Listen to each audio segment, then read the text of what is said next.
Philadelphia Eagles now is presented by Manscaped. Not only are they giving you the best men's grooming products, they're also in the beard game right now. We'll tell you more about that coming up later on today's show. But either way, whether you want to treat yourself below the belt or on your face, 20% off and free shipping at manscaped.com/chat with the promo code chat.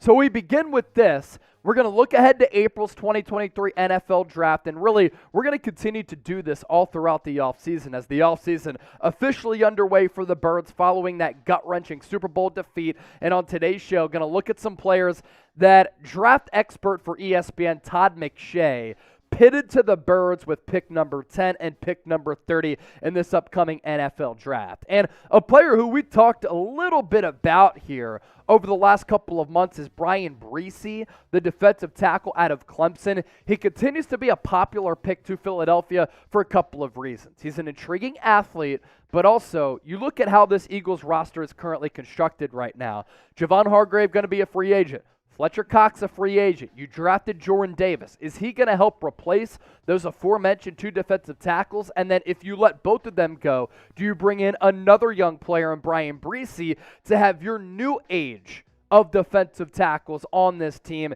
in both him to my right to go along with Jordan Davis and maybe a Milton Williams as well? Now, Bresee as an athlete, really intriguing, but I kind of don't want the Eagles to draft him, and I don't like this pick from Todd McShay. Couple of injury issues throughout his NFL career that we'll get to here in a second. 3.5 sacks in 2022 as he was hampered a little bit by a shoulder injury. 6 tackles for loss, 2 pass breakups, and 15 tackles. Going back to the athletic part of him, he's explosive. At 6'5", 300 pounds, he can really get off the ball very quickly. What I don't like about that, though, he doesn't really have an array of pass rush moves. He relies on power to win, and you can't always do that at the NFL level. He can play in any alignment, so he does have some versatility from 5-tech to 3-tech, so I do like that. Occupies double teams well from time to time, but he can still get a little bit stronger. But the injury issues here, something that I'm concerned about. Tore his ACL in 2021, injured his shoulder in 2022. That's why there was that lack of production. As for what McShay had to say about this draft pick for the Birds, the loaded Eagles went to the Super Bowl for good reason.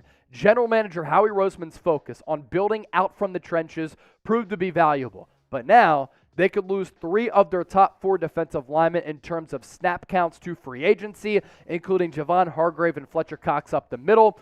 Brandon Graham, by the way, the other one. Roseman drafted Jordan Davis in round 1 last April, and bringing in Bresee to pair him with Jordan Davis could shore up an important unit for the team. Bresee has fantastic upper body strength to slow down opponent run games and work through blockers as an interior pass rusher. So that is really the insight on Bryan Bresee. And I just think that the Eagles might go corner at number 10. They might go edge rusher. Shoot, you can never count out this team going with an offensive tackle as well. So those are some of my thoughts. What are your thoughts? You tell me down below in the comment section. What position should the Eagles target with the 10th overall pick? Let us know down below. At pick number 30, Todd McShay has the Eagles going after an offensive tackle, and Anton Harrison out of Oklahoma. This guy has a plethora of experience over the last couple of years, and within that experience, he's played pretty well. Scouting insight from McShay. Now, Philadelphia pivots to the other side of the ball, but they do stay in the trenches. Eagles have Lane Johnson and Jordan Mailata under contract for 3 more years, but Harrison could provide depth and perhaps help out the interior, where the team might lose a couple of starters this offseason, like Isaac Seumalo on the interior. He walls off defenders and has allowed just 2 sacks over 3 seasons, and perhaps more importantly for Philly's offense, he has blown just 7 run blocks over that time. Really good size as well for Anton Harrison, but you think about this Eagles offensive line, and you talk about Lane Johnson. I did ask his good buddy Jay Glazer last week from the Super Bowl if Lane is going to retire. He said, I don't see Lane retiring, man. Lane is now being regarded as the best tackle in the league, and I think he's going to thrive there for a while. Now you have Lane Johnson under contract, as McShay had said. You have Jordan Mailata under contract, and both of them are being paid handsomely. Isaac Seumalo might be too expensive to keep. So do you draft a guy like Harrison, who could shift inside to guard, and then in the future, he could be your tackle. That's an option. Is Cam Jurgens going to take over for Jason Kelce? That's a possibility. At left guard, Landon Dickerson, he's entering year 3, 2 more years left on his rookie deal. Scouting Harrison here, 6'5", 315. So he could play guard, he could play tackle. 1 sack allowed in 2022 in 447 pass blocking snaps. 0 quarterback hits allowed in 2022 as well. He has tight end-like feet, so coming out of his stance, Jeff Stoutland would have a lot of fun in trying to coach him up, and he has to improve his play strength. That is a little bit of a weakness. Sometimes he relies on those quick feet and that athleticism. Subscribe if you want more draft talk, and if you want more draft coverage, let us know down in the comment section by typing draft, because we could certainly do more of this. Look, the Eagles were on a furious winning streak and had a great season in terms of wins and losses, obviously making it to the Super Bowl, but that didn't stop us from doing draft coverage. So if you want more, just let us know. Fly, Eagles, fly. For the Eagles draft picks, they have 6 as of right now, including those 2 first-rounders, 10th overall from the Saints, and then 30th overall, which we talked about a little bit earlier. That second-round pick at 62nd overall. So to Peter Thurman, I had said they had that pick in the 3rd round. They had that second-rounder as well. 3rd rounder, 94th overall, and then 2 7th-rounders. So it's that gap between the 3rd round to the 7th round, which is what I was alluding to. We'll start taking your questions next, but first, breaking news here on Philadelphia Eagles now. Manscaped is now selling beard products. That's right. They've gone from waist to face to help you replace that bulky razor with their brand new Beard Hedger Pro Kit. Manscaped helped you get the golden rod of a Greek god, and now they've created the best tools for you to turn heads with the clean, perfectly groomed, and conditioned beard, just like Trizzy has. Finally, tame your mane by heading to manscaped.com and using our code CHAT for 20% off and free shipping. This kit is about to change your life. I'm not shitting you.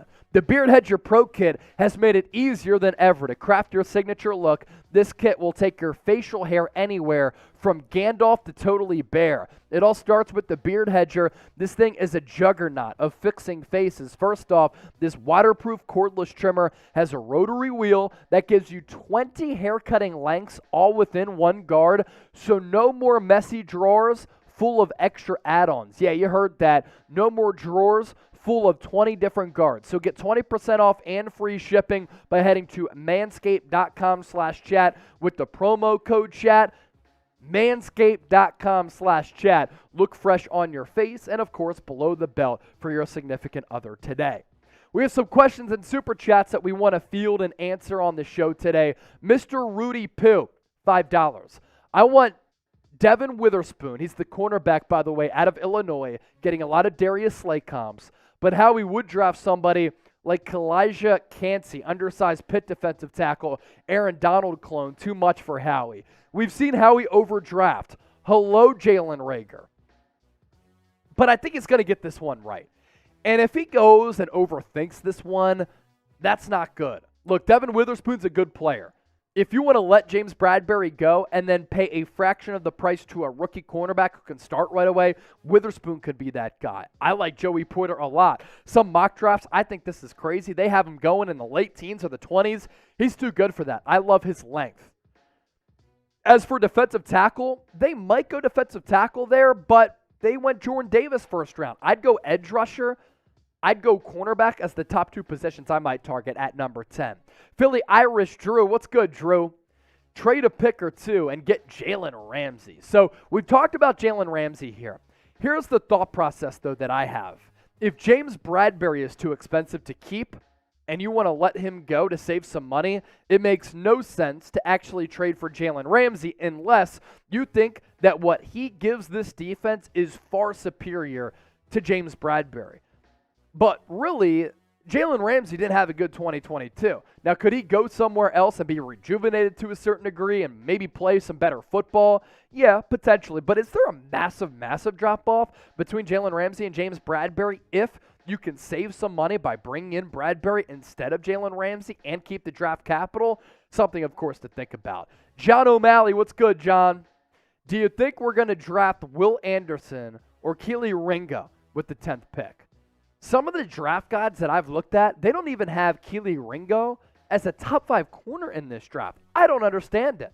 I think that he should be in play. I think that after the NFL scouting combine, you're going to see some of these players, depending on how they test athletically, really skyrocket up some of these boards. I would love Will Anderson. Him and Hassan Reddick as those stand-up edge rushers, yes, please. In that case, you probably let TJ Edwards and Kaiser White go, and then you roll with Will Anderson and Nakobe Dean, 2 cheap rookies, affordable on those rookie contracts. I don't think he's going to be available, unfortunately, at number 10.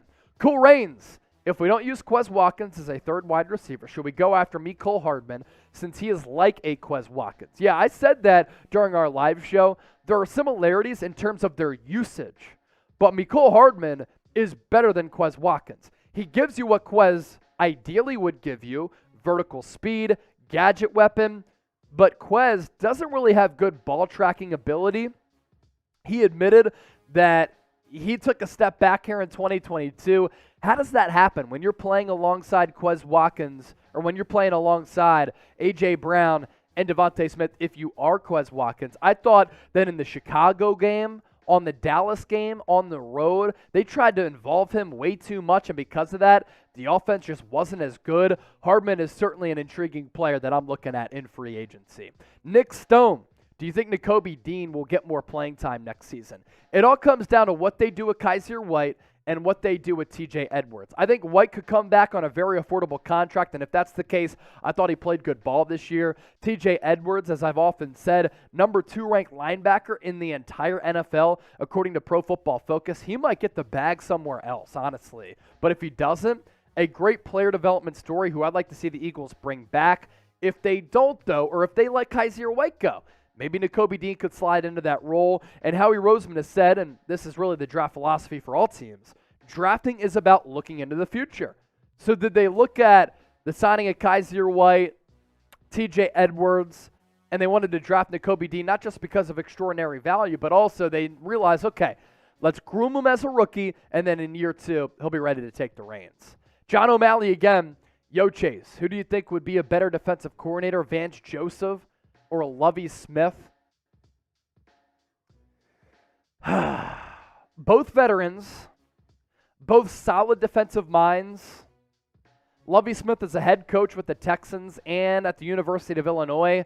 Not all that good. I did like, and I have to admit this, I did like how Lovie Smith's defense played in terms of effort with Houston. I think he's more so entering that territory of like senior defensive assistant or analyst. I might go Vance Joseph over Lovie, but honestly, it's not by much. Jannard Wilson, a name to keep an eye out for. He's the current defensive backs coach for Philadelphia. Last one coming in from the homie, the MVP, the real one, the legend, the OG, Elijah Stovall. Elijah. Even with all of the Howie magic in the world, what free agents are you okay with not re-signing? It's a good question. Probably Fletcher Cox. It'd be hard. He's an Eagles legend. But if you could decide between paying Javon Hargrave and another player, I'd just let Fletcher Cox go. Outside of that, what's another good one here? James Bradberry. You draft a corner at number 10. You bring in an Emmanuel Mosley in free agency or a Rocky Sin, who both of them could be affordable, and then you let Bradberry go for big-time dollars, and then you draft a cornerback at 10 or a cornerback at 30. A couple of guys right there that come to mind. Speaking of Howie Roseman, Elijah teed it up. Type Howie so that he can work his magic.